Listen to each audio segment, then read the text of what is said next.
action here. Hope you're doing fine. Today we'll be uncovering a secret build that I have developed for quite a while now in order to defeat the 25 times crisis 25 years earlier. For our civics, we're gonna go with parliamentary system to get the factions at the start of the game and also increase their output, and also gonna have technocracy, so we have the science directors, but the most important part is the research alternatives and the leader expertises. Our government has to be democratic to have the parliamentary system, but later on we'll be shifting it to imperial, and for our ethics we have the militarist, Xenophobe and Materialist, mainly because of the no retreat, the pop growth speed, and the academic privilege living standards. Now for our traits we have a very unique option. We are just gonna have the rep breeders, because later on when we cyber ascend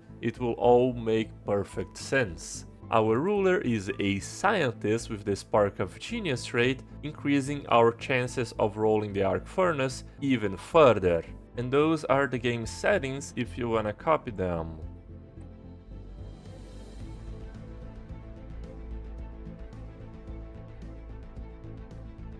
So let's get into it.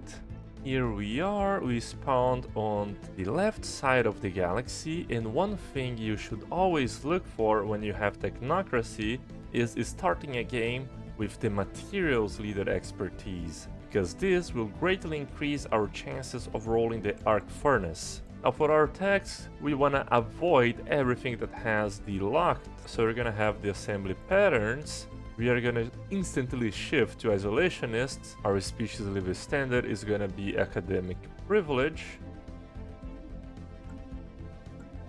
We already began the survey of Alpha Centauri and also start building up our first colony vessel. And we already start selling up all our resources and buying minerals so we can start the production of our first research lab. Our factions are already founded, and because of this we are already producing 30 unity every month. And also because of our science director, he produces 6 of each research, and one of the regular researchers only produces 4.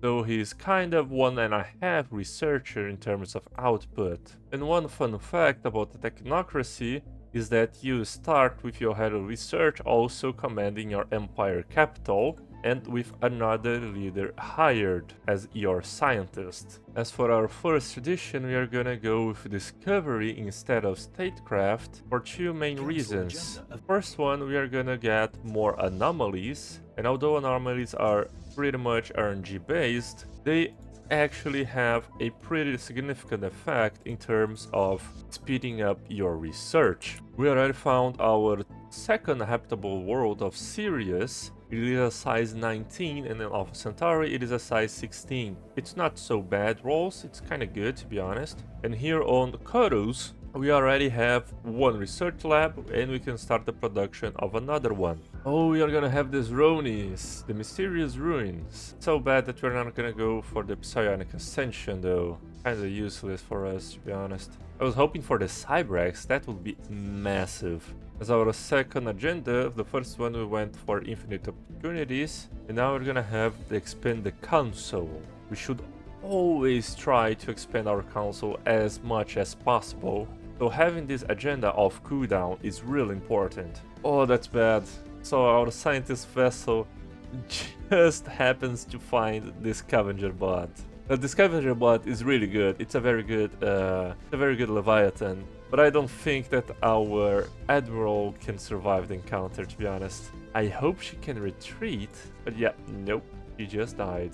Yeah, we're gonna have to wait a little bit to hire another admiral. Hopefully we'll have the Murg here. He's a level 2 with already the hostility trait. We're gonna hire that guy as soon as possible. Join us, Murg Biss. You're welcome, my friend. Hostility 2 or politician? I think politician's better, right? It's just 2.5% more ship weapons damage. Kinda useless. By your whack, got the Spark of Genius level 2. Fantastic. Ooh, tough choice. Hydrobase or genome mapping. Our genome mapping is good, but the hydrobase is probably gonna increase our pop efficiency much more in the early game at least. But I know I've said about the locked thing, but we're gonna grab the politics skeletons because it is a prerequisite to our cyber ascension. And our technologies are mainly gonna be focused around economic power in the early game. We already have 157 research, which was acquired a couple years ago, to be honest. Oh, the Quiptilian vestige, a xenophobic fallen empire. It's right next to us. But another empire is even closer. Let's see where their home planet is. Let's expand towards the system. Oh, there it is. It's a hive capital. Interesting. 39 pops already. How do they have 39 pops? We only have 34. What? And we even have the Prosperous Unification. Oh, established factions and fledged movements alike have taken an unusually keen interest in our new colony on bright future. Such vigorous debate is to be commended. At least we gain a little bit of unity. That will accelerate our tension. And we found some very intriguing mini drones guarding a shielded world.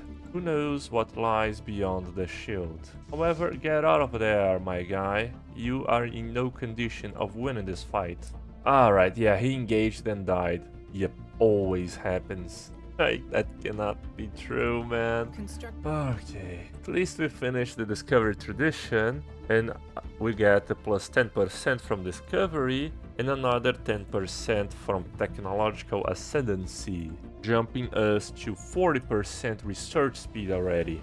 Oh, what? We can hire a level 4 leader right away, but he's quite expensive, 600 unity. And we'll not have the unity before the leader pool refreshes, unfortunately. I hope that we get another level 4 leader. That will be huge. Thankfully, our first speaker is the most fitted candidate for re-election, so we do not have to pay even a little bit of unity. And we do not have a level 4 leader. Unfortunate. The world of Technos is very important because it has a strong magnetic field, not only giving us a massive amount of generator districts, but also every technician will provide us with a little bit of research. And we should already start making some energy grids. We have constructed a starbase near this unidentified empire, and we should start to upgrade our starbase and make a choke point here. Well, unfortunately, the Jeff guys are hostile to us. We want to try to make friends with them so they don't declare war on us, because our military power is pathetic in the early game. As for our second tradition, we could go with unyielding so we don't die straight up. However, I'm gonna be a little audacious and grab prosperity instead. Fossilized remains on Technos. That's the blade of the Huntress, but we do not have a scientist to excavate it right now. We expanded our council and we can have the senior science director. That's a very important position because it will reduce our researcher upkeep. And for our next agenda, let's grab Evolved Society to speed up our unity production a little bit. Oh, we can already have the exotic tags. Amazing, man. So because they are a tier 2 technology and we already unlocked them, it means that Arc Furnace is already on the menu. So our goal right now is to research as many tier 1 tags as possible to just leave the tier 2 remaining. Nah, for real? That can't be right. Another leader has died.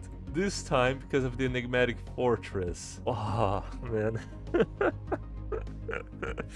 How many is that? One died for the scavenger, the other one died against the occupation flotilla, and now the enigmatic fortress. At least we are boxed in for a very long time, because no one is gonna be able to defeat those two leviathans. And the bad part is we lost a level 3 scientist. Yeah, this time we're gonna hire a Voidcraft specialty, because as soon as we research the Arc Furnace, we're gonna need a Voidcraft to have better ships and etc. And the Margifien is gonna survey the safe part of our systems. I hope so, because if she dies, I don't know what I'm gonna do. Almost every one of my leaders die. Yeah, we are having some bad luck in the Arc Furnace, to be honest. We should have already rolled it because of our massive boost to the rolling options. It's just a matter of luck. Oh no, a Stardust spawned in our capital system. Ah man. At least it increases our miner and farmer and technician output, but I think that the devastation malices is gonna affect us even more than that. And obviously we have the negative effect right away. Amazing, man.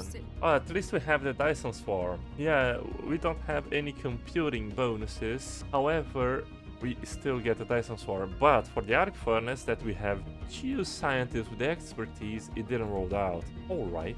How long does it take to clear out the pipes? 12 months. We have... it's gonna take 20 months. Yeah, just do it already. Do not want to suffer the adaptability and happiness malices. And as you can see throughout the game, our economy is just hanging by a thread. I've come to a point that we are losing 100 energy credits for trades. So I think I'm gonna have to opt out of the academic privilege for now. That will save us a very large amount of consumer goods and should theoretically stabilize our economy for a while. Let's see. Yeah, it's minus 19 because it didn't account for the trade. But the next month it must be positive. Yeah, almost positive. At least we got a positive thing from removing the clogs with the Cosmic Storm. But it still delayed our society tech by 1 year. We are getting lucky at least with some of the mining stations. 4 deposits here and 1 deposit that was very good, to be honest. More of these ancient mining drones. We are gonna get our revenge later on. So the Cosmic Storm is still on our systems, at least it's moving away from them. Probably towards the nebula and outside the galaxy. And it's still nothing, really. We're being so unlucky in the engineering tech roles. So we have 9 pops on the techness, and we can upgrade our planetary administration if we have 10. So what we're gonna do is just resettle 1 tail miner from the Kurus and upgrade our capital building. This should give us a science director job, which is very, very efficient. We finished the prosperity tradition and can grab our second ascension perk. We are gonna choose the One Vision mainly because of the unity that will speed up our ascension progress, and it also will help because on most of our planets we are sitting at an amenity deficit, and on our Chorus system we still are getting the devastation. Still nothing, man. What? How? When are we gonna get it, man? It gotta be a curse. The storm has moved away from our home planet, and we shall begin restoring our buildings. One thing that is definitely gonna save our economy is the construction of our first Dyson array. It has now finished, and it's only gonna take 1000 alloys to build up the next tier. As our third tradition, we're gonna go statecraft, because later on we'll be using the cyber agenda a lot. And it is about time we start leveling up our counselors a little more. Oh, that's such a good view. Finally the arc furnace. Oh my god. It took us so long. I was almost giving up. Hey everyone, with this arc furnace roll, we're gonna finish today's video. And if you enjoy this playthrough, don't forget to subscribe so you don't miss out on our next videos. And I'll see you guys next time.